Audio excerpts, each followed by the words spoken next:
What's going on, guys?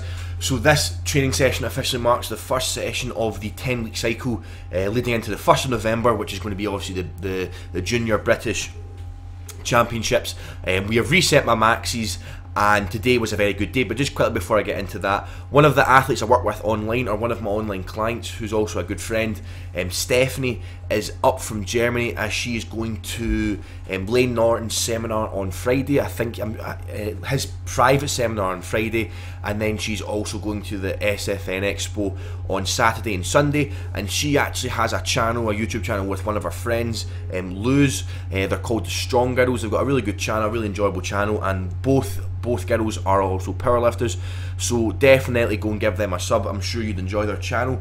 But anyway, back to today. So we have reset the training maxes, and the training maxes are, well, 208. It was meant to add on 10 kilos to the squat, 5 kilos to the bench, and then 10 kilos to the deadlift. So that took my squat to 283 kilos, bench to 167.5, and the deadlift to 315. But because the squat is sitting at a weird number, 283, I've decided just to put up to 285. So right now we are working off a 285 squat, 167.5 bench, and a 315 deadlift. So those are the training maxes, and they're actually kind of the baseline numbers of what I'd like to hit at the British. So they are the kind of minimum of what I'll kind of be satisfied with for the British and what I'm aiming for. But definitely think I have it in me to maybe add a few more kilos come British time, definitely, especially based off the last mock meet.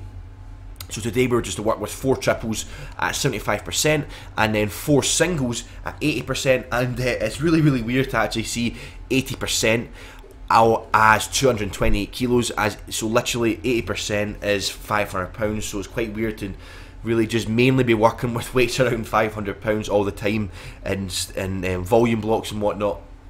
And yeah, the bar was moving very well. And again, one thing I'm really trying to work on is that it's just kind of over exaggerating my depth, trying to make my depth unquestionable to judges. Again, always tried to get a kind of side view, and was always hitting parallel on my mock meet. Again, all the reps were 100% parallel, and definitely meet legal. However, and as I've spoke about to certain people, and as I've stated, in the blink of an eye, a judge could definitely red light it. So just trying to make my hip crease quite a bit below parallel, just to ensure that I take out the judge's hands. But again, the bar was moving very well, and it was quite good to be going to the gym and not actually feeling beat up, as after my mock meet last Monday, I then tapered the end of the week. So going into this workout, I actually was feeling really good. I had no extra pains and was feeling really fresh, which is a little bit weird. But yeah, I wasn't complaining at all. And again, here are my singles. I was to do 4 singles with 228 kilos, which is 80%. But I only showed you my first and my third set, as there was no need to show you all 4. But again, none of them really tended to phase me. They were all moving very well. And again, Stephanie here, she had a 3x3 on squats, and then she had another 3x3 on squat. She had a 3x5 in squats. She then had a 3x3 in squats, and then she had a low drop with a 3x3.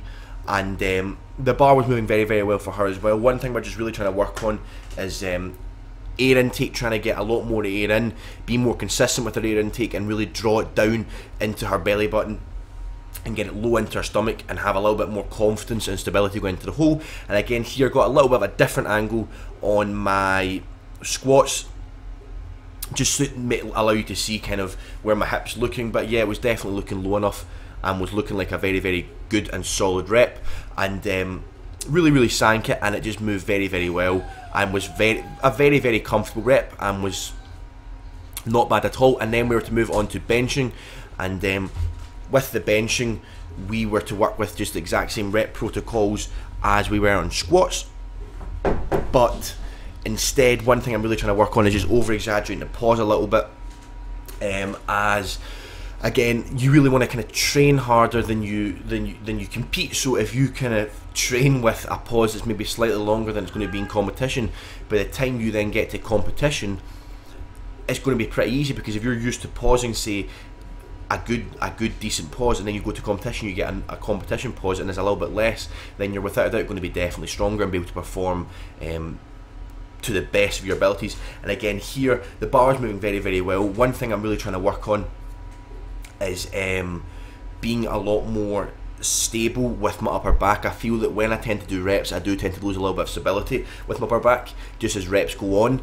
And that's one thing I'm trying to do. And a really good cue I've got is trying to put your right shoulder blade or your right scapula into your left back pocket, and trying to put your left scapula into your right back pocket. And again, here just some more singles of 135, and again the bar is moving very, very well. So I hope you enjoyed today's training, guys. Lots more training footage to come. Please like, comment, subscribe, all that good stuff, and I'll speak to all of you guys next time.